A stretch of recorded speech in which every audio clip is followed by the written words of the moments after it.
Buenas tardes, damas y caballeros. Agradecemos su puntualidad. En minutos daremos inicio a la conferencia. A continuación, algunos aspectos a tomar en cuenta. La conferencia tendrá una duración de 40 minutos. Durante ese periodo, los participantes podrán formular por escrito sus preguntas, usando el icono de preguntas y respuestas. Agradeceremos que al realizarlas incluyan la institución a la que pertenecen, país o ciudad de origen. Al término de la ponencia, iniciaremos la ronda de preguntas por un periodo de 20 minutos. Si tuvieran algún aporte o comentario sobre el tema de la conferencia, podrán emplear el icono del chat.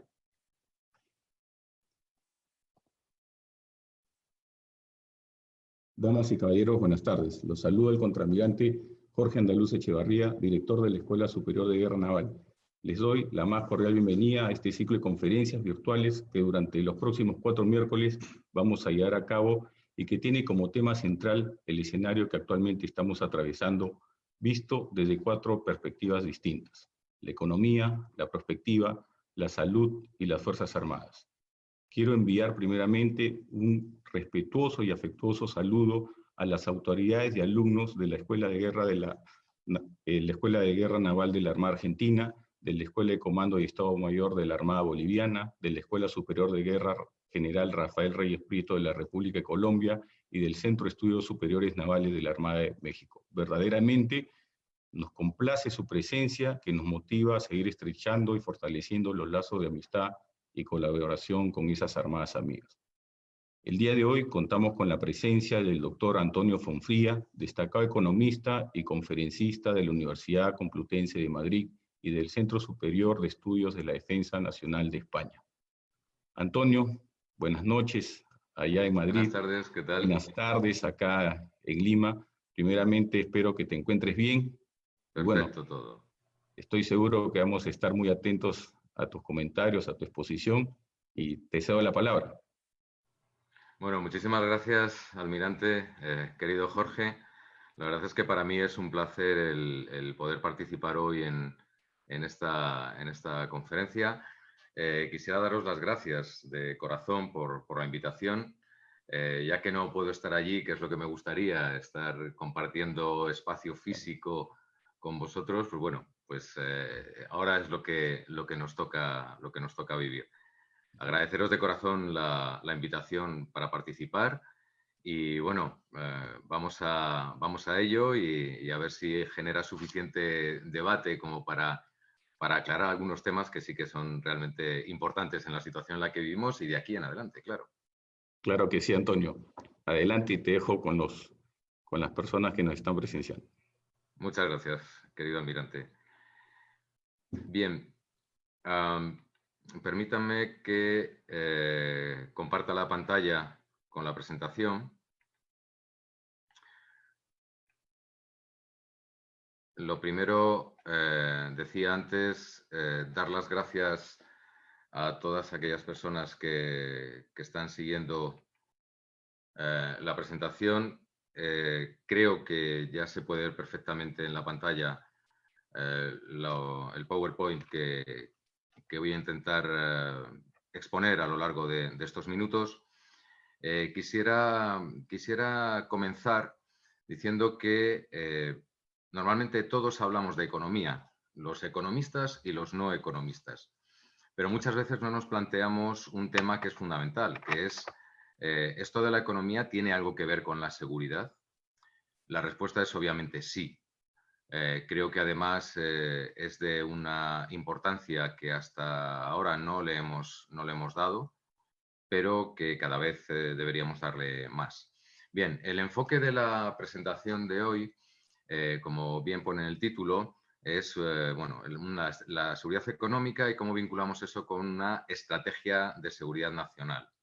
Y qué hemos aprendido, qué estamos aprendiendo aún sobre la pandemia que nos azota del COVID-19 y a partir de ahí intentar sacar algunas lecciones que permitan, al menos mínimamente, orientar determinadas cuestiones, como decía, habitualmente no se les tiene en mucha atención. Bien, en cuanto a los 4 puntos fundamentales que voy a intentar desarrollar a lo largo de la conferencia, el primero es definir seguridad económica, algo que, como veremos ahora, no está exento de debate. En segundo lugar, hablar un poco del origen, los efectos y los costes de la falta de seguridad económica, por tanto, de la inseguridad económica.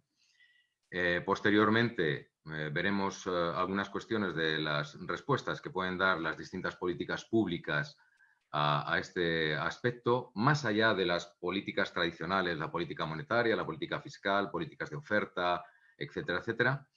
Y por último, terminaré mostrando algunos aspectos que me parecen relevantes a la hora de relacionar la situación que estamos viviendo en términos del COVID-19 con las estrategias de seguridad nacional y con una estrategia que debería derivarse de la estrategia de seguridad nacional y que tiene que ver básicamente con una estrategia de seguridad económica. Bien, permítanme que empiece mostrando la imagen de este señor, al cual yo creo que todos más o menos conocemos, entre comillas, que es Adam Smith, y que tiene una frase que a mí siempre me ha gustado y que normalmente en muchas conferencias comienzo con ella, y es que la defensa es de mayor importancia que la opulencia. Lógicamente, para Smith la defensa era la defensa militar. A día de hoy la defensa, como todos sabemos, va un poco más allá y no la llamamos realmente defensa, la llamamos seguridad. Es un concepto mucho más amplio, mucho más cercano a lo que estamos viviendo y a lo que hemos viviendo ya unas cuantas décadas, y digamos que la seguridad englobaría parte de la defensa. Bien, dicho esto por un economista como Adam Smith, padre de la economía moderna, en el año 1776, que ya ha llovido, nos encontramos con lo siguiente, y es que un economista dice que la defensa es de mayor importancia que la opulencia. Es decir, en términos más actuales, podríamos expresarlo de la siguiente manera, y es que la seguridad es condición necesaria para el crecimiento económico. Visto desde esta perspectiva, parece bastante claro que deberíamos tener algún tipo de vínculo, de enlace entre la seguridad y la economía. Y ese es un poco el núcleo de la presentación que voy a exponer a continuación. Bien, yo creo que como en casi todos los ámbitos hay que comenzar definiendo el punto nuclear del análisis que se va a desarrollar. Lamentablemente no tenemos una definición única y aceptada plenamente de qué es seguridad económica y, por lo tanto, tenemos que remitirnos a distintas perspectivas de distintos autores, de distintas instituciones, perdón, de tal manera que, bueno, al final terminemos conformándonos una imagen más o menos clara de qué podemos entender por seguridad económica. Hay un trabajo del año 2005 de este autor, de Brook, que dice que, bueno, seguridad económica tiene que ver con aquellas actividades bien afectadas o bien orientadas a la prevención, al tratamiento y a la mitigación, y esto es muy importante, de la inseguridad en la economía. Desde esta perspectiva, y tal como este autor muestra, la seguridad económica es un bien público, cumple las características generales de cualquier bien público, pues de no exclusión en su consumo, no rivalidad, y como seguridad, en el aspecto positivo, genera externalidades. Básicamente, las externalidades, o en términos generales, una externalidad puede ser positiva o negativa. Pongamos un ejemplo, si yo soy alérgico a las rosas y mi vecino tiene rosas, realmente a mí me está generando un problema, es una externalidad negativa, por la cual además no me paga, es decir, no me paga los medicamentos que necesito para evitarme la alergia que tengo a las rosas. Sin embargo, si yo no fuese alérgico a las rosas, resulta que él me estaría generando una externalidad positiva, porque yo disfrutaría de unas rosas muy bien cuidadas que yo no tengo que cuidar y por tanto no tengo que trabajar en ellas. En este sentido, yo debería pagarle a él por ese beneficio que me está dando, que es externo a mí.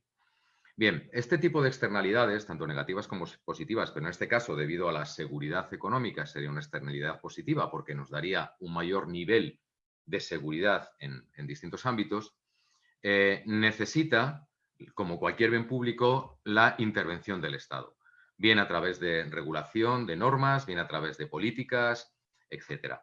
Por lo tanto, nos encontramos con que esta primera definición nos muestra cómo la seguridad económica es un bien público, que es el punto básico que quería destacar.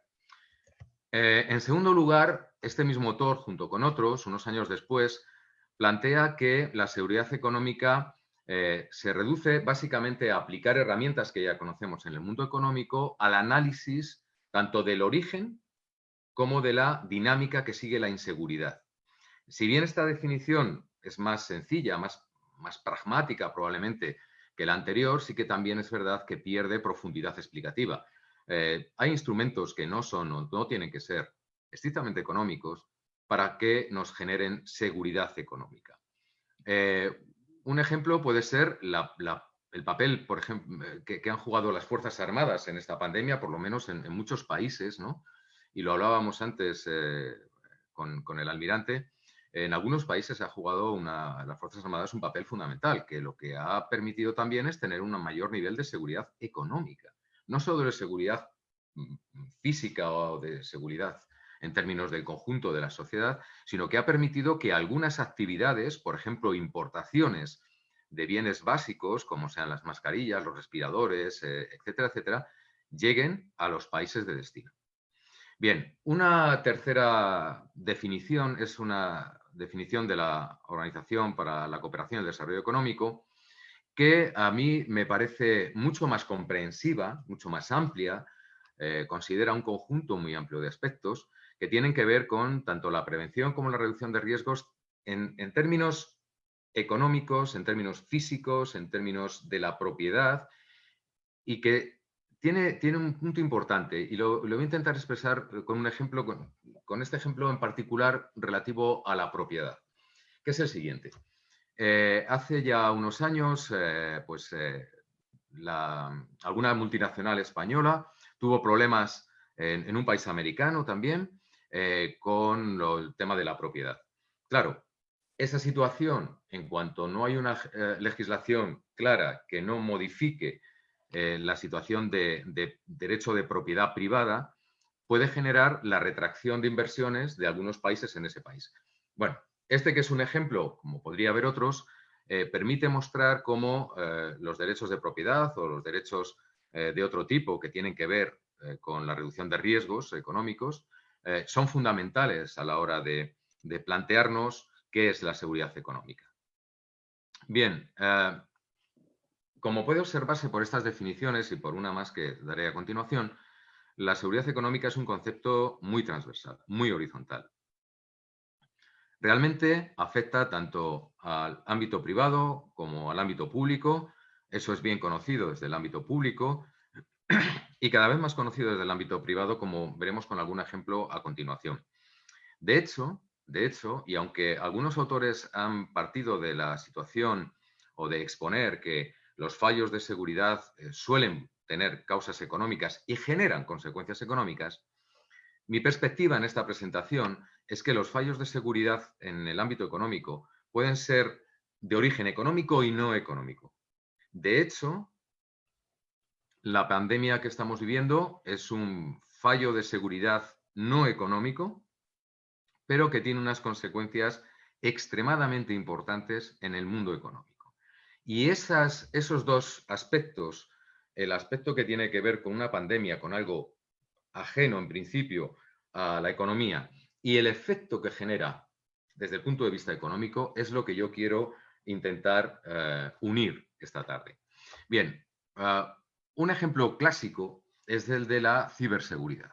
En este sentido, por ejemplo, en muchos campos y particularmente en el sistema bancario, riesgos de seguridad, de ciberseguridad, pueden generar, y de hecho generan, importantes costes en términos económicos, que pueden ir desde cualquier ataque a hardware o software de un banco, y esto generar problemas a los clientes del banco, y luego también la falta de previsión de cualquier institución, por ejemplo el banco, a la hora de no invertir de forma suficiente en su seguridad económica y, por tanto, en la seguridad económica de terceros.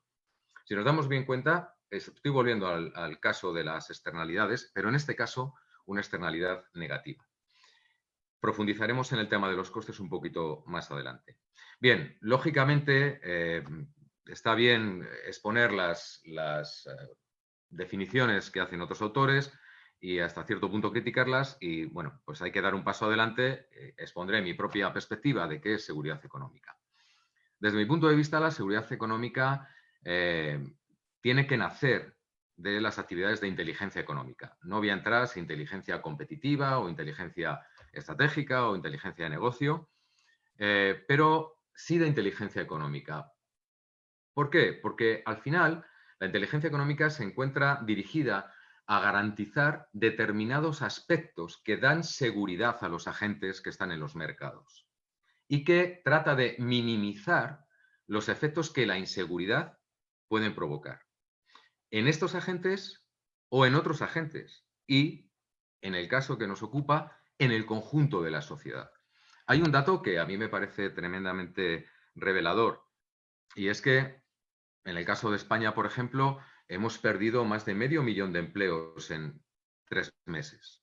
La tasa de paro ha aumentado sustancialmente y esto supone unos costes económicos sin parangón en la economía española, desde básicamente finales del siglo XIX, cuando tuvimos una deuda pública que fue aún mayor que la que tenemos ahora, pero no sé si llegaremos a alcanzarla. Bien, la inseguridad económica tiende a transmitirse entre los agentes que actúan en cualquier mercado, de tal forma que la transmisión es tanto más fácil cuanto más fácil es localizar el vínculo o el punto de la cadena que es más débil. En este sentido, eso nos exige cada vez más invertir en seguridad de distintos tipos, ya sea ciberseguridad, ya sea seguridad física, ya sea cualquier otro tipo de seguridad. Y cuando digo seguridad, también estoy considerando la defensa. No solo la seguridad, sino la seguridad como concepto amplio. Bien, en ese sentido habría que considerar algunos aspectos que son relevantes. Por ejemplo, ¿qué considerar? ¿Qué aspectos considerar? Los aspectos financieros, los aspectos de ciberseguridad, los aspectos de crimen organizado. ¿Somos capaces de distinguirlos? ¿No están unos mezclados con otros? ¿Soy capaz de acotar el ámbito de análisis al mundo físico o tengo que hacerlo también al mundo virtual?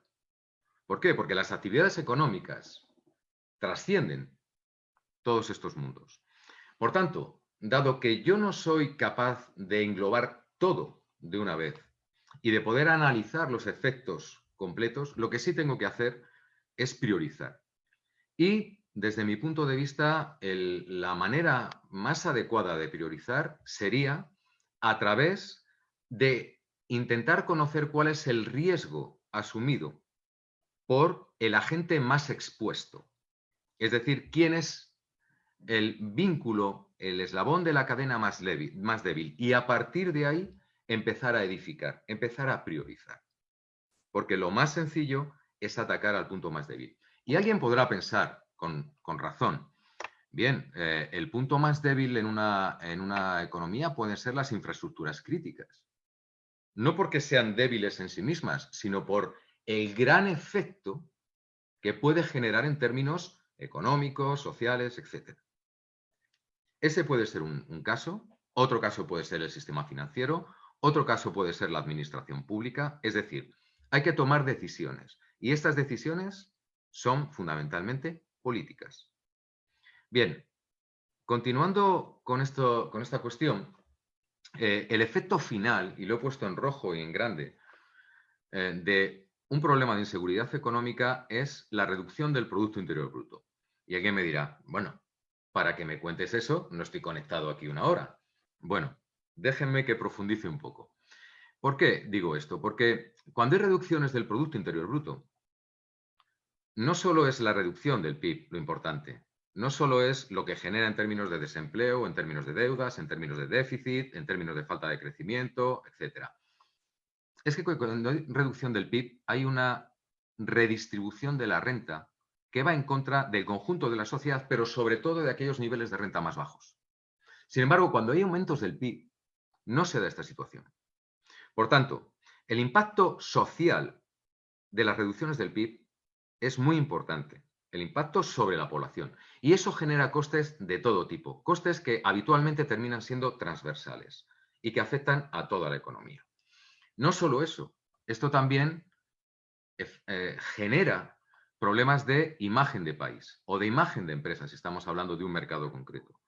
Y genera, como en cualquier caso, cuando hay mayor riesgo o cuando hay una mayor incertidumbre, que las inversiones públicas y privadas se retraigan dentro de los países y las inversiones directas y las inversiones en cartera que se hacen entre países. Por lo tanto, no solo la reducción del PIB, es todo el impacto económico y social que genera esto. Ahí es donde deberíamos centrar nuestro tiro. Bien, claro, alguien puede preguntarse, ¿y cómo podemos ordenar esta situación? Bueno, yo he planteado este esquema de análisis, es un esquema, digamos, lleva ya un año dando vueltas entre mis papeles y al final ya he decidido ponerlo negro sobre blanco, partiendo de la inteligencia económica, como decía antes, bien sea competitiva, estratégica, etcétera. ¿Por qué? Porque tenemos ya instrumentos que estamos utilizando en diversos ámbitos y la inteligencia económica ya está inventada. Eso me permite realizar análisis de mercados, de empresas, de competidores, de gobiernos, etcétera. Es decir, un conjunto importante de análisis que me permiten obtener información. Mucha de ella, digamos que el 99% de ella es información abierta, no hay que ir a temas de inteligencia, de centros de inteligencia y cosas de este tipo. Parte de esa inteligencia que yo genero la puedo utilizar para incrementar mi seguridad económica a través de análisis de amenazas, análisis de riesgos, análisis de efectos de políticas económicas y no económicas, etc. En definitiva, mi objetivo es, con toda esa información y con toda esa inteligencia, incrementar la seguridad económica. Bien, hay tres ámbitos fundamentales que se encuentran en esta zona de aquí, del slide. Tres ámbitos fundamentales que a mí me gustaría destacar y que son básicos para entender esta perspectiva. Por un lado, el análisis de los riesgos. Un análisis clásico de inteligencia, donde tenemos probabilidad de que se dé un riesgo, de que se materialice y su impacto. Esto es básico y posteriormente volveré a ello. Porque puedo tener riesgos con probabilidades muy altas e impactos muy bajos o riesgos como una pandemia con probabilidades muy bajas pero impactos extremadamente altos. Y ahí me quiero centrar. En segundo lugar, la toma de decisiones en los ámbitos económico, de policymakers, en los ámbitos empresariales, de business, etc. Que esas decisiones tienen que venir informadas por toda la inteligencia que haya generado aquí.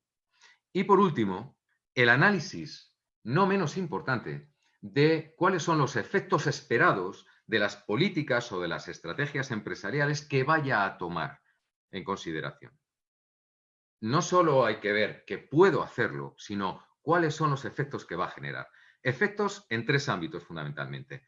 Efectos en costes privados y sociales, beneficios privados y sociales y los trade-offs o los costes de oportunidad existentes a la hora de decidir entre una política u otra política, una estrategia u otra estrategia. Bien, con toda esta información, el objetivo es aprender. Es a través de acumular conocimiento, ser capaces de llegar a nuestro fin, que es incrementar la seguridad. En este caso, la seguridad económica. Volveríamos al ciclo y es un ciclo continuo. Es un ciclo que se tiene que dar a lo largo del tiempo sin frenar, porque la economía y las actividades sociales van a un ritmo que debemos seguir. A veces lo conseguiremos, otras veces no. Bien, en ese sentido, permítanme que me centre en cuatro grandes costes no puedo desarrollar los costes, los beneficios y los trade-offs, pero sí hacer al menos un flash en los mayores costes que nos podemos encontrar en términos de inseguridad económica. Yo he puesto aquí en la parte de arriba de la pantalla asimetrías de información, los efectos de externalidades negativas, la fragmentación de la legislación y la existencia de incentivos inadecuados. De forma breve, haré un repaso de los aspectos que aparecen en la pantalla de cada uno de ellos. Comenzando por el primero, las asimetrías de información. Este es un aspecto clave en el mundo económico. Lo hemos tenido y lo tenemos desde casi el nacimiento de la economía como ciencia, pero aplicándolo al tema del COVID-19, nos encontramos con que los distintos agentes tienen distinta información. Y eso, que es muy habitual en los mercados, cuando estamos en una situación de elevado riesgo social, económico e incluso personal, hay que considerarlo de una forma un tanto especial, porque no podemos tener problemas de sesgos o problemas de información incompleta, incluso falsa, y ahí aparece todo el tema de las fake news, el tema de los efectos negativos que informaciones falsas pueden suponer, tanto para el policymaker como para las expectativas falsas que podrían levantarse a nivel social o a nivel de mercados o a nivel empresarial. Bien, siguiendo en esta misma línea, también hay un problema muy estudiado en economía que es el azar moral. Es decir, cuando un agente toma una decisión que puede estar equivocada, incluso sabiendo que está equivocada, incluso sabiendo que no es la mejor decisión, pero como ese agente no va a pagar las consecuencias de esa decisión, lo va a pagar un tercer agente, no le importa y, por tanto, eso genera que haya una decisión sin coste para el decisor. Esto también hay que tenerlo en consideración. ¿Por qué? Porque además esos costes pueden ser de medio y largo plazo y sufrirlos terceros agentes. En este sentido, y considerando de nuevo la pandemia, yo creo que hay un factor clave que, bueno, digamos que todos los países hemos pecado de este problema, unos más, otros menos, que es el tiempo en la toma de decisiones. Cuando se decide, cuando se conoce que la pandemia existe y que esto no es un catarro, tenemos que tomar decisiones y las decisiones hay que tomarlas rápidas. Aquí hay una cuestión clave y este aspecto me permite introducirla y continuar con ella a lo largo de la presentación, que es la siguiente. La cuestión es, nosotros, para poder tomar decisiones frente a, si quieren, llamémosle cisnes negros o eventos con baja probabilidad, tenemos que preparar planes para ello. Eso en el mundo militar está archisabido y tenemos planes de contingencia para todo. Pero en el mundo, llamémosle civil, político, económico, empresarial, los planes no son, digamos, el plan nuestro de cada día, ¿de acuerdo? Por lo tanto, la necesidad de una estrategia de seguridad económica que considere planes de acción y de contingencia y que permita la toma de decisiones de una forma rápida, permite reducir, por un lado, las asimetrías de información y, por otro lado, las externalidades negativas. Dos aspectos que son clave en este punto. Bien, hay más cuestiones, pero permítanme que salte a otro de los aspectos que, como decía antes, las externalidades negativas tienen un papel muy importante. ¿Por qué? Porque, fíjense, hasta tal punto que una de las grandes externalidades negativas que ha generado esta pandemia ha sido el control, o mejor dicho, la falta de control de importaciones de productos médicos, sanitarios, quirúrgicos, etc. Con graves problemas en la seguridad. Y no solo eso, con graves problemas en los mercados. ¿Por qué? Porque si el precio es la variable clave que nos dice hasta qué punto un bien o un servicio es escaso en términos relativos con respecto a otros, resulta que en el mercado sanitario internacional nos hemos encontrado con que no solo nos ha dicho el precio que el bien es escaso y que hay una demanda muy elevada de ese bien, llámese mascarillas, respiradores o lo que queramos.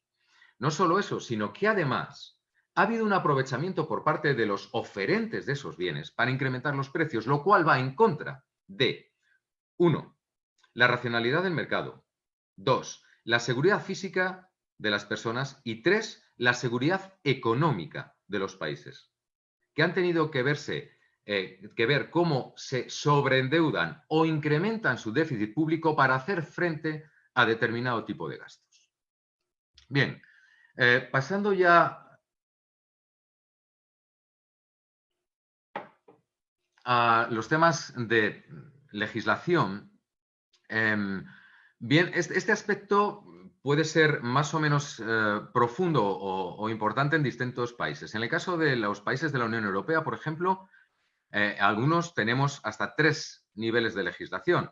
El nivel supranacional de la propia Unión Europea, el nivel nacional del país y luego los niveles regionales. En el caso de España, comunidades autónomas. En el caso de Alemania, los Länder. Pero en el caso de Francia, este tercer nivel no existe porque, como ustedes saben, Francia es un país con un nivel de centralización de sus instituciones públicas muy elevado. Bien, por tanto, hay que tener cuidado porque la consistencia entre distintos niveles de legislativos no suele ser al 100%. Y nos podemos encontrar con legislación incompleta o errores, gaps en la legislación. Es más, la legislación internacional, incluso a nivel mundial, Organización Mundial de la Salud, etcétera, puede ser solamente seguida de forma parcial en función de la adaptación que cada país pueda hacer en términos políticos, económicos, sociales, de esa legislación. Lo cual puede generar en toda esta cadena de cuestiones problemas de seguridad o de inseguridad legal. Bien, por último, y para concluir con la cuestión de costes, tenemos el tema de los incentivos. Incentivos inadecuados. ¿A qué me quiero referir? Me refiero a las políticas o a las estrategias que se siguen. Por ejemplo, ¿cómo se distribuyen los costes de la deuda pública que los países tienen que emitir y que alguien tendrá que pagar? Todos ustedes están pensando lo mismo que yo. Lo vamos a pagar todos y cada uno de nosotros. Eso está claro. Pero cuidado, porque no todos lo vamos a pagar en la misma proporción. La cuestión es, cada país puede decidir, hasta cierto punto, en qué proporción lo paga el conjunto de la sociedad, las empresas, las administraciones, los exportadores, los importadores o los inversores. Primera cuestión. Segunda cuestión. Los incentivos que se realicen como políticas tienen que ser muy claros y ser muy concretos, en a quién se dirigen. Porque puedo encontrarme con objetivos de mi política que no son los adecuados. ¿Qué ocurre? Que, claro, estas políticas que tienen unos costes, al final generan incrementos impositivos, generan reducciones en el estado de bienestar y generan, por tanto, que alguien, en términos generales, la sociedad, lo pague. ¿La sociedad lo tiene que pagar en parte? Sí, por supuesto. ¿Por qué? Porque es beneficiaria de esas políticas. Pero aparece, por último, un aspecto clave. Todas estas políticas, ¿qué plazos tienen? Es decir, ¿hasta qué punto estas políticas son útiles y durante cuánto tiempo? Por ejemplo, en el caso de la Unión Europea, los tipos de interés, y a nivel internacional en general, los tipos de interés están muy bajos. ¿Hasta qué punto una política monetaria puede ser útil con tipos de interés tan bajos? Desde mi punto de vista, durante poco tiempo. A lo mejor las políticas fiscales sí son más útiles, porque también una percepción social de reducción de la presión fiscal. En definitiva, como pueden ver, tenemos bastantes problemas que enfrentar y que podrían estar dentro de una estrategia de seguridad económica. Y en este caso el coronavirus nos enseña cómo podemos afrontarlo si hacemos un análisis de cierta profundidad. Bien, en este sentido, uno de los costes más importantes, que no está en el cuadro porque lo he querido tratar aparte, son los costes de oportunidad. ¿Por qué los costes de oportunidad? Todo el mundo sabe que el coste de oportunidad supone decidir entre dos opciones y cuando decido una opción estoy renunciando a los posibles beneficios que me daría la otra opción. lo que siempre se ha definido como cañones y mantequilla. Todos sabemos que esto es un debate falaz, porque no son cañones o mantequilla, sino cañones y mantequilla. Por tanto, seguridad y eficiencia económica. Por tanto, redistribución de costes entre el ámbito público y el privado. Por tanto, un equilibrio entre seguridad y libertad en los mercados. No podemos prescindir de ninguna de las dos cosas. La cuestión es dónde ponemos el punto de equilibrio. Cada país, en función de su gobierno, sea más conservador, más socialdemócrata, más liberal, lo que queramos denominar, pondrá el punto más cerca de un lado que del otro. Y aquí las estrategias de seguridad económica tienen mucho que decir, porque introducen cierta racionalidad que limitan que nos podamos ir a un extremo o al otro. Bien, en cuanto al tipo de políticas que se pueden realizar como respuesta desde una estrategia de seguridad económica, básicamente para reducir un poco la complejidad, creo que podríamos dirimirla en dos tipos. Uno, políticas defensivas y otro, políticas proactivas. Las políticas defensivas son las que habitualmente tenemos en mente casi todos, ¿no? Pues bloqueo en la compra de acciones por parte de empresas de otros países. Ahora, por ejemplo, se está haciendo mucho en la Unión Europea en el sector de defensa o en el sector energético, en el sector de altas tecnologías, pero hasta ahora era una política, lo que se llama una política soft, no era una política dura. Ahora nos estamos dando cuenta de la importancia que tiene proteger a algunas empresas de algunos sectores estratégicos en el país. Bien, otras políticas son más proactivas, pues las políticas de blanqueo de capitales o las políticas de regulación de algunos mercados, ¿no? El mercado, por ejemplo, tenemos también el caso del mercado farmacéutico, que ahora mismo está viendo cómo se están empezando a relajar para obtener una vacuna, empezando a relajar, decía, las normas. Ya no se van a exigir 5 años de pruebas, sino que probablemente con 1 año estemos todos felices, gobierno, sociedad y demás, siempre que, o sí, solo si, una vacuna funciona. ¿Por qué? Porque puede darse que la vacuna genere efectos negativos no deseados. Bien, ¿tenemos instrumentos para afrontar este tipo de políticas? La respuesta es sí, tenemos instrumentos. La cuestión es, seamos un poco imaginativos y hagamos un mix de esos instrumentos que no sea el mix tradicional de políticas de oferta, políticas de demanda, políticas estimuladoras del gasto público, políticas monetarias. Hay muchas más políticas, horizontales y verticales. La cuestión está en cómo dar con el mix adecuado en cada momento de ese tipo de políticas. Bien, en este sentido, a estos dos autores, Chen y Sims, nos llaman la atención sobre este aspecto y dicen que los efectos económicos negativos que provocan algunos riesgos son menores que los derivados de las políticas adoptadas para paliar esos propios efectos. Aspecto fundamental a considerar, en términos técnicos y en términos políticos. Bien, voy concluyendo la presentación. El coronavirus he dicho que es un factor no económico, pero sus efectos sí se sienten en la seguridad económica.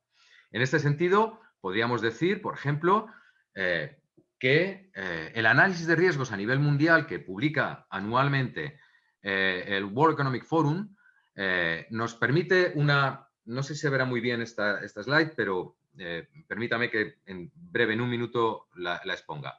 Estos son el mapa de riesgos del año 2015 y este es el mapa de riesgo del año 2020. En el mapa de riesgo de 2015, en círculos verdes, he puesto riesgos de una pandemia y riesgos económicos. Y como verán, los trazos de las líneas son muy débiles entre ambos y de hecho la distancia entre ellos también es amplia. Por ejemplo, aquí tenemos otro tipo de riesgos con un grosor de línea mucho mayor y una distancia mucho menor. Aquí estarían en azul los riesgos económicos y aquí estaría un riesgo pandémico. Vamos a 2020 y resulta que las distancias son aún mayores y el grosor de las líneas es prácticamente inexistente entre ambos riesgos. Por lo tanto, lo que nos están diciendo los expertos a nivel mundial es, señores, no se preocupen, una pandemia puede generar riesgos, pero no va a tener un efecto económico importante. Lo que nos ha demostrado esto es justo lo contrario. Es que la pandemia, según datos de la propia OCDE o del Fondo Monetario Internacional, el Banco Mundial, los bancos centrales de los países, nos van a llevar a que en el G7, que son grandes importadores y exportadores de tecnología, grandes países globalizados, las caídas del Producto Interior Bruto en precios constantes, es decir, eliminado el efecto de la inflación, puede llegar al 30%. Eso quiere decir que podríamos encontrarnos de la noche a la mañana, y es lo que nos está pasando en 3 meses, con que el valor de nuestra capacidad de crecimiento se reduce en 1/3. Nuestra economía vale 1/3 y, sin embargo, nos estamos endeudando mucho más y estamos incrementando nuestro gasto público sin incrementar los ingresos públicos. Por tanto, el déficit se está ampliando. Bien, un último toque, digamos, económico. El precio del barril de petróleo. Y alguien dirá, bueno, esto está muy bien para aquellos países como España, que somos muy dependientes del petróleo y no tenemos fuentes de energía. Y que el barril de petróleo haya llegado a estar a 20,39 dólares es una maravilla para estos países. Pues no, señores, no es una maravilla, porque si lo vemos desde una perspectiva global, los países exportadores de petróleo resulta que ven reducidas sus rentas. Y nosotros no vemos ampliadas las nuestras como consumidores. Por lo tanto, la capacidad de generación de inversiones internacionales se reduce. Si a eso le unimos los riesgos inherentes a la situación, la parálisis económica la tenemos garantizada. Bien, ¿por qué necesitamos, por tanto, estrategias de seguridad económica? Básicamente yo he puesto aquí unos cuantos motivos, pero no son los únicos, probablemente quizás tampoco los más importantes. Porque está cambiando la globalización, porque la globalización supone dependencias y la tecnología unida a esa globalización supone aún más dependencias. Y cuanto más débil sea un país, en términos económicos, mayores serán sus dependencias de otros países. Es más, esto que he puesto aquí abajo de soberanía económica podría tender a debilitarse hasta tal punto que nos generase que la resiliencia económica y social de las sociedades fuese mínima. Es decir, la resistencia a situaciones de estrés. Desde este punto de vista, el papel tanto de los mercados como de las jerarquías, es decir, como la internalización de esos mercados que decía Williamson ya en un trabajo del año 75 y trabajos posteriores, es importante.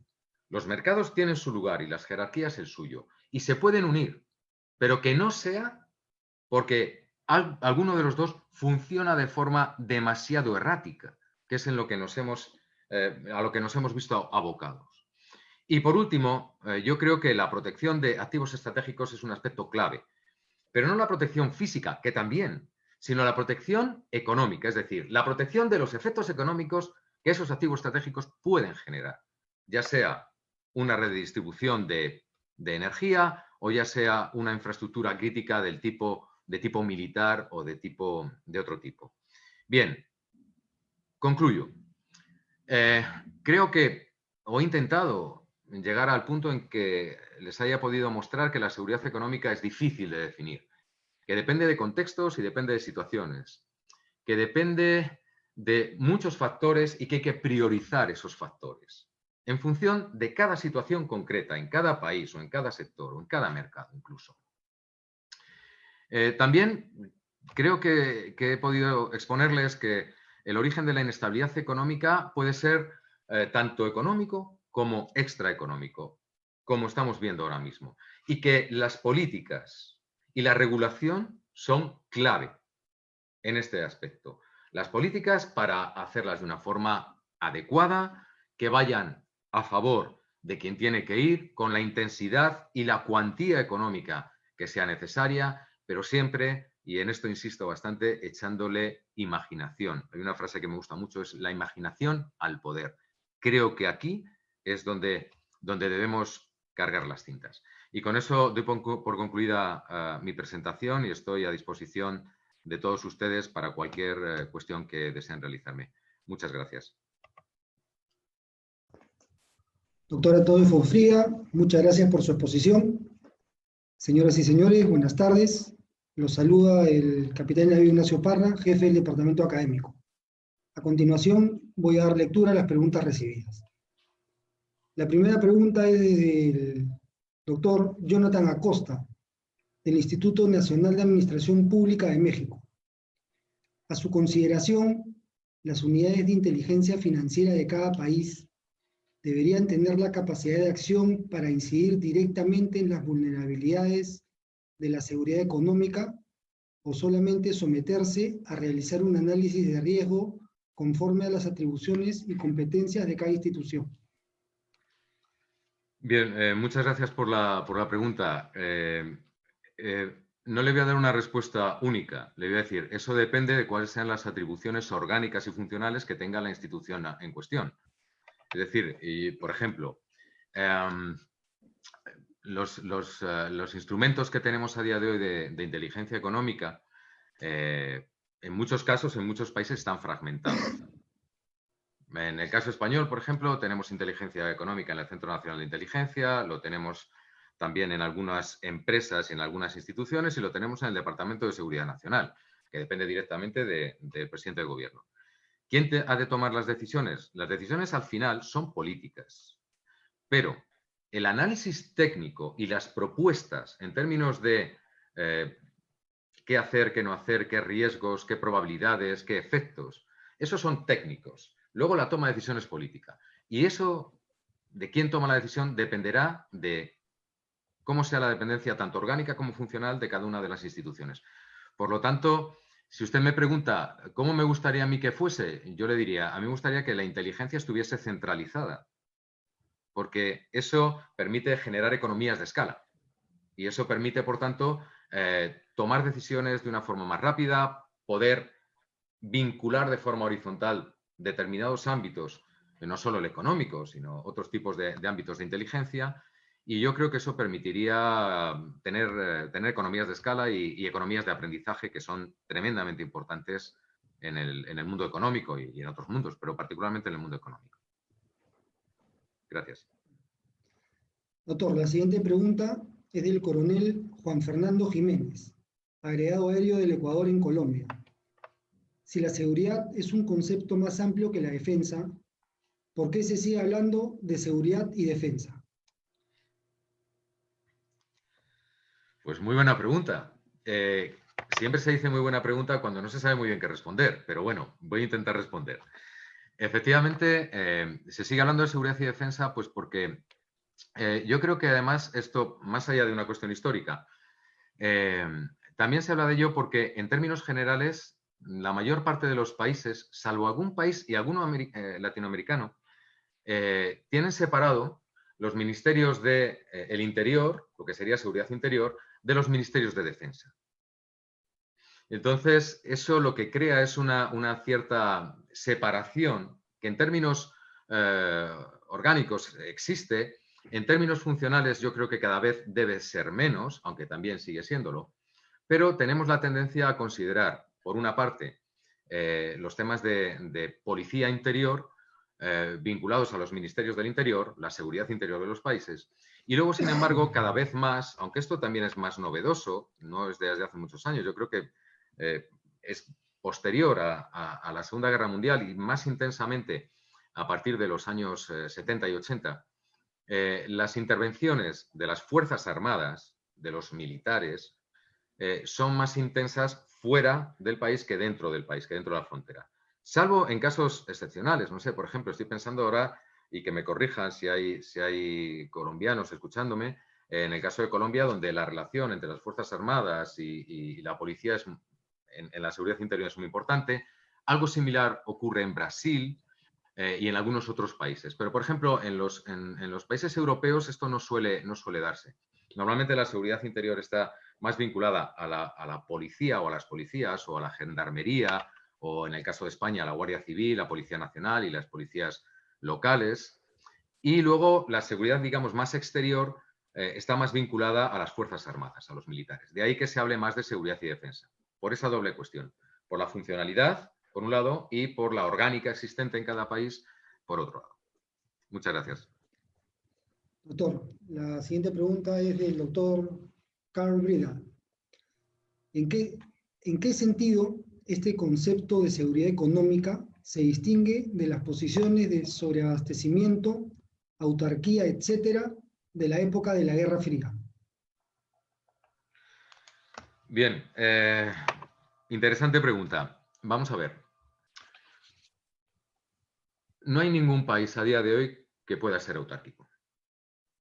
Ya lo intentó España después de su guerra civil, a partir de 1939, y de hecho tuvimos que renunciar en el año 1959 con el famoso plan de estabilización. ¿Por qué? Porque las arcas públicas, en términos de ingresos de divisas, estaban prácticamente vacías por una mal entendida autarquía. Yo creo que además es prácticamente inviable un país autárquico a día de hoy. Básicamente porque ningún país es capaz de desarrollar las tecnologías que estamos utilizando, que se están utilizando. Ningún país tiene los recursos naturales necesarios para hacer frente a todo tipo de producciones, para utilizarlos como inputs en sus producciones. Y además porque en un mundo globalizado, cada vez más globalizado, aunque esta globalización efectivamente vamos a tener que matizarla a partir de la situación del COVID-19, es difícil ser autárquico. Es más, la propia tecnología nos reduce esa capacidad para ser, no diría tanto autárquico, pero sí para ser incluso autosuficientes en algunas cosas, ¿no? Hasta tal punto es así que yo voy a poner un ejemplo que le va a parecer un poco tonto, pero que es bastante claro. España es un gran productor de vinos. España importa vinos. Y alguien me dirá, ¿de dónde está la lógica? Bueno, la lógica existe. Hemos pasado de un comercio interindustrial, donde cada país se especializaba en aquellas cuestiones en las que tenía ventaja comparativa, el famoso modelo de Heckscher y Olin, a un comercio intraindustrial, donde lo importante no es solo lo que yo soy capaz de exportar porque soy mejor que el vecino, sino que el vecino tiene determinados tipos de bienes que yo también produzco, pero que me interesa. El tema del sector, de vehículos es perfecto para este ejemplo, ¿no? Nosotros, en el caso de muchos países, España también, España hasta ahora exportaba aproximadamente 1,8 millones de vehículos al año. Pero también importa. ¿Por qué? Porque está segmentado el mercado y depende de la gama de vehículos que tú produzcas o que tú consumas, importarás más o menos vehículos. Con lo cual, estos temas son complejos. Participantes. Sí, muchas gracias. La siguiente pregunta es de Pablo Miller, de la Academia de Guerra Naval de Chile. España tiene una estrategia de seguridad nacional desde el año 2013, la cual fue actualizada en el 2017. ¿Fue implementada esta situación? Y si fue así, ¿ha sido adecuada? Se refiere a COVID-19, doctor. Sí, bien. Vamos a ver, este es un debate que yo tengo con algunos amigos y me consta que alguno está en la conferencia, escuchándome ahora. Es un debate tremendamente importante porque efectivamente tenemos una estrategia de seguridad nacional del año 2017, que es la que está en vigor ahora mismo. Tenemos una ley de seguridad nacional también. En esa estrategia se consideran los riesgos económicos y financieros y se consideran las pandemias. Las dos cosas. Bien es cierto que ambos no se consideran en un nivel, en una prioridad alta. Y bien es cierto que algunos ya llevamos un tiempo pensando que hacer estrategias de seguridad económica es importante porque permite, al ser tan transversal, la economía es muy transversal, todos lo sabemos, nos afecta a todos de una forma o de otra. Al ser tan transversal, decía, genera efectos allá donde no se espera.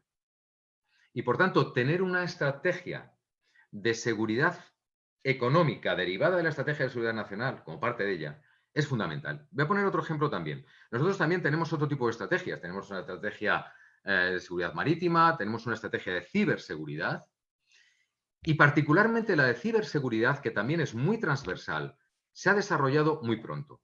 ¿Cuál es mi punto de vista? Mi punto de vista es el siguiente. Creo que las estrategias derivadas de riesgos muy transversales tienen que desarrollarse primero, frente a las estrategias más verticales. ¿Por qué? Porque al tener tanta horizontalidad, los efectos van a ser muy amplios en un conjunto mayor de sectores, de agentes y de actividades. Y por tanto, nos permite cubrir determinadas situaciones que sin esas estrategias horizontales, como una estrategia de seguridad económica, es mucho más difícil de cubrir. Eventualidades, como las que mencionaba antes en esos dos gráficos del World Economic Forum, de una pandemia está muy lejos de un aspecto económico y, sin embargo, nos acabamos de demostrar nosotros mismos con lo que estamos viendo que está muy, muy cerca. Por lo tanto, yo creo que efectivamente hay que intentar unir esas dos partes, esos dos mundos de estrategias de seguridad nacional, estrategias de seguridad derivadas de ella, económica o no económica, etcétera, ciber, las que sean más transversales, y a partir de ahí evolucionar hacia las más verticales. ¿Para qué? Para que podamos tener cubierto inicialmente un flanco mayor de posibles problemas, de posibles riesgos y amenazas. Gracias. Doctor, la siguiente pregunta es del doctor Víctor González, del Centro de Altos Estudios Nacionales. Si pudiera hacer una diferencia entre amenaza y riesgo en materia de seguridad económica. Sí, esta es una cuestión importante también. Bien, digamos que los riesgos, como definición más amplia, están vinculados a algo que puede ocurrir o no, pero que está ahí. Sin embargo, la amenaza es un riesgo que tiene mayor probabilidad de llegar a materializarse. Es cuando ya hay algo más que un riesgo. Todos estamos en riesgo de muerte en cuanto nos levantamos por la mañana. Pero la amenaza es mayor para aquellos que tienen un problema cardíaco. En definitiva, a lo que quiero referirme es a que sí es una diferencia más bien sutil, y hay definiciones mucho más académicas de la que yo acabo de dar, ¿no? Pero yo creo que se entiende razonablemente bien. En el caso, por ejemplo, de la Estrategia de Seguridad Nacional Española, la economía no es una amenaza, es un riesgo. Sin embargo, el terrorismo yihadista es una amenaza. ¿Por qué? Porque ya se ha materializado, porque es un riesgo mucho más alto del que podríamos tener en otros ámbitos. Es decir, y en el caso de la economía, ¿podemos distinguir entre riesgos y amenazas? Yo creo que con la misma lógica se puede distinguir.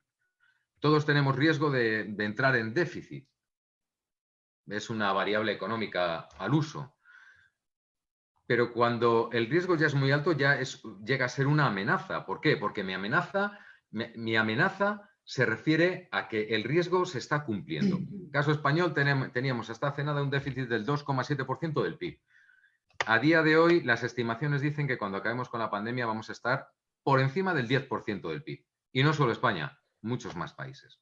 Por tanto, un riesgo que teníamos se ha convertido en una realidad, pasando por un estadio intermedio, por decirlo de alguna forma, que es la amenaza del coronavirus como provocador, como driver de dicha amenaza para llegar a la situación en la que hemos desembocado. Gracias. La siguiente pregunta, doctor, es del capitán de corbeta Marcial Legó, discente del programa Maestría Estrategia Marítima, Comando y Estado Mayor.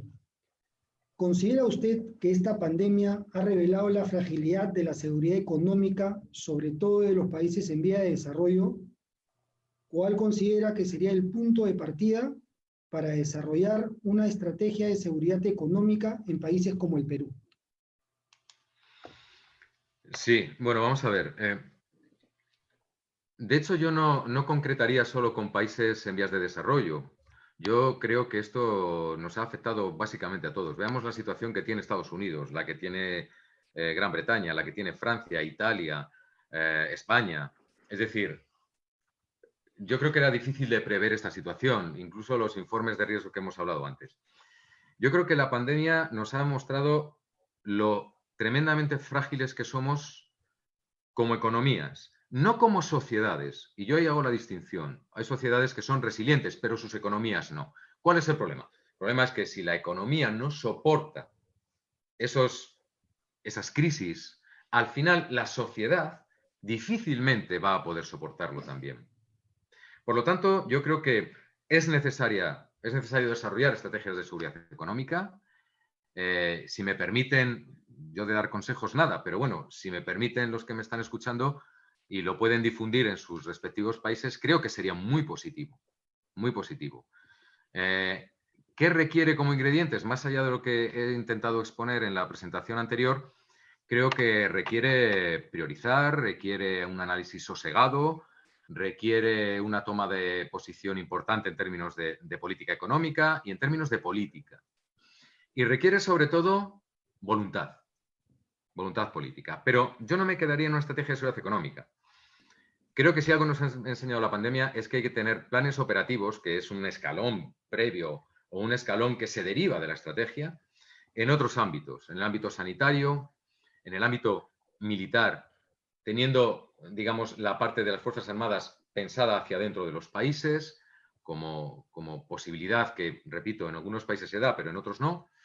En definitiva, yo creo que sí que es necesario plantear unas estrategias de seguridad nacional que desarrollen estrategias que vayan vinculadas a hacer que los países tengan una mayor resiliencia económica y social. Y a mí me preocupa mucho la parte social, porque la parte económica nos afecta, pero la parte social, estamos viéndolo, puede llegar a ser una bomba de relojería.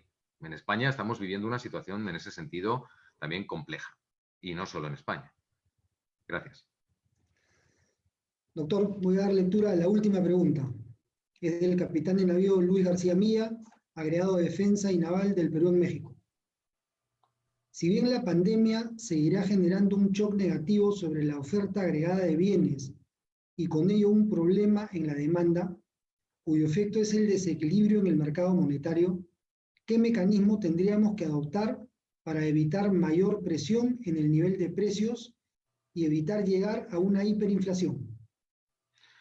Bueno, ese es un problema realmente de algunos países realmente importante. Lo que pasa es que yo, si me permite, le voy a dar la vuelta a la cuestión. Yo creo que el problema no es un problema con su origen en la oferta, es un problema inicialmente de demanda. Es decir, en el caso del confinamiento, la demanda se nos ha caído y la oferta la hemos cerrado. ¿Cuál es el problema? Que la situación ha generado un aumento de la tasa de paro muy importante que hace que la demanda se reduzca y de hecho, una de las cosas que vamos a ver es que los que tenían ahorros van a intentar mantener esos ahorros hasta lo que puedan porque no confían en el futuro, estamos hablando de riesgos. Los que no tenían ahorros no tienen capacidad adquisitiva porque en muchos casos, al aumentar la tasa de paro, no tienen empleo y no pueden, por tanto, generar consumo.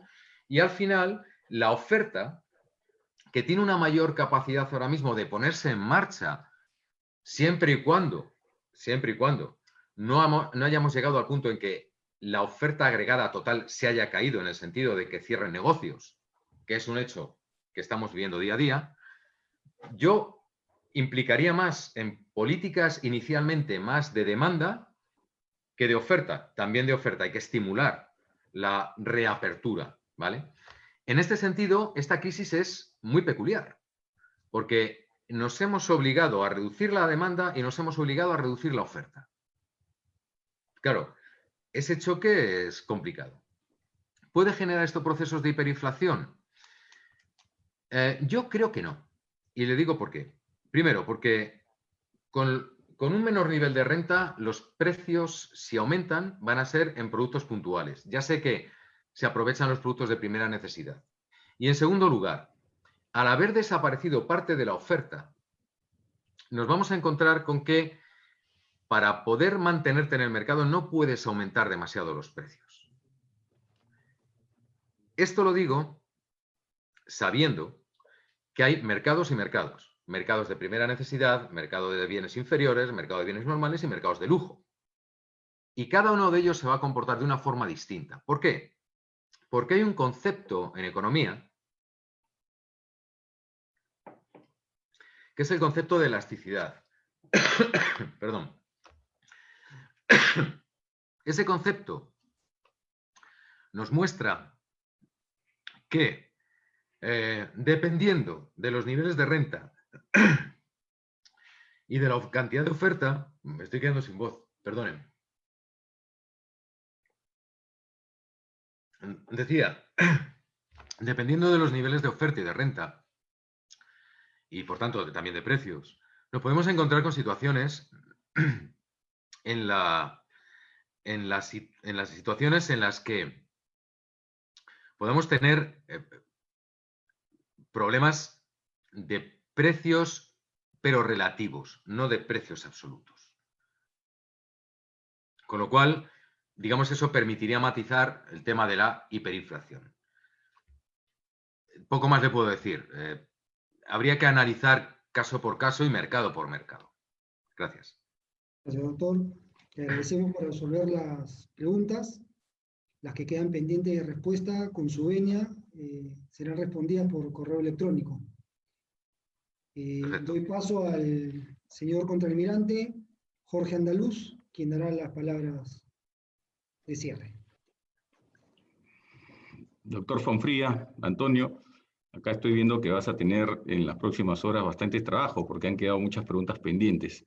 Eso muestra lo interesante y atentos que han estado todos los asistentes y te agradecemos enormemente por colaborar una vez más con la Escuela Superior y poner al servicio de nosotros tu erudición en el tema, ¿no? Esperemos que cuando las condiciones cambien, te tengamos presencialmente acá nuevamente en la Escuela Superior para que puedas continuar con tu cátedra.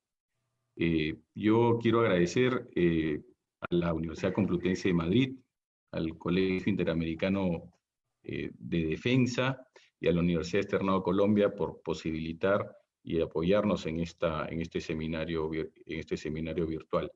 Y quiero invitarlos el próximo miércoles a presenciar la ponencia del doctor Freddy Vargas de la Universidad Externado de Colombia, que nos va a hablar sobre las señales de futuro del COVID. Muchas gracias por su asistencia y nos vemos el próximo miércoles. Almirante, darte las gracias. Permíteme, Jorge, somos amigos desde hace mucho tiempo ya. Y dar las gracias a la Escuela Superior de Guerra Naval del Perú, que es una parte importante de mi corazoncito. Lo tengo ahí. Dar las gracias al conjunto de la institución y a la Marina del Perú. Y permíteme que, aparte de agradecerte a ti personalmente por todo, mencione a dos personas más que me han aportado mucho, me han ayudado mucho. Una, ya sabes quién es, nuestro querido amigo, el comandante Binatea, don Mario. Un honor, muchas gracias de verdad, de corazón. Y el otro es una comandante que está trabajando ahí contigo, que es Sara Carbonell, que ha estado súper atenta a cualquier cosa que pudiese necesitar y a la cual agradezco muchísimo sus atenciones, de verdad. Y nada más, para mí ha sido un placer, un honor, y espero poder seguir compartiendo estos momentos de debate, de discusión, y si es posible, físicamente, mejor que a través de una pantalla. Un placer de verdad y muchísimas gracias a todos. Gracias, Antonio. Así es, efectivamente, gracias al equipo de trabajo acá en la Escuela Superior, a su gran esfuerzo en estas condiciones que son muy particulares, hemos podido materializar este seminario. Gracias a ellos. Gracias, Antonio, y damas y caballeros, los espero el próximo miércoles a la misma hora. Muchas gracias.